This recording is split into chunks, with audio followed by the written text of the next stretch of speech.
Big boss హౌస్లో ఎప్పుడు కూడా పల్లవి ప్రశాంత్ని టార్గెట్ చేసుకుంటూ తనపై ఏదో నిందలు వేస్తూ వస్తున్నాడు అమర్దీప్.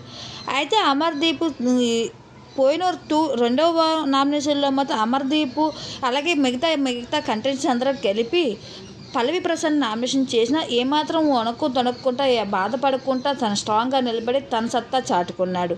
అలాగే బిగ్ బాస్ ఇక ముగ్గురు కంటెంటెంట్స్ ఇస్తే ఇందులో ఎవరికి పవర్ వస్తాం మీకు అనుకూలంలో మీరు చెప్పండి మీ అభిప్రాయాన్ని అన్నప్పుడు కూడా కన్వర్షన్ రూమ్లోకి వెళ్ళి ఇక పల్లవి ప్రసాద్ శోభా శెట్టి పేరు చెప్పాడు కానీ అమర్ కానీ ప్రిన్స్ పేరు కానీ చెప్పలేదు.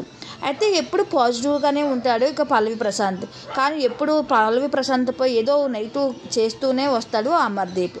అయితే ఇప్పుడు రెండో వీక్ ఇంకా అందరూ కూర్చొని శివాజీ ఇక దామిని వీళ్ళందరూ అమర్ కూర్చొని మాట్లాడుతూ వచ్చే వారం నామినేషన్ గురించి మాట్లాడుకుంటూ వచ్చే వారం కానీ తన నామినేషన్ నన్ను కానీ చేస్తే మట్టిగా ఆడికి ఉంటుంది ఒక లెక్కలో అంటూ సామరంగా అంటూ తన మనసులోని మాటను బయటికి కెక్కేసుకుంటూ వచ్చాడు ఇక అమర్. దీన్ని బట్టి చూస్తుంటే అమర్కు తను టార్గెట్ చేయాలని ఎప్పుడూ కూడా పల్లవి ప్రశాంత్ టార్గెట్ చేయాలని తను అభిప్రాయపడుతున్నట్లు అభిమానులకు అయితే అందరికీ అర్థమైపోయింది ఈ వీడియో ద్వారా.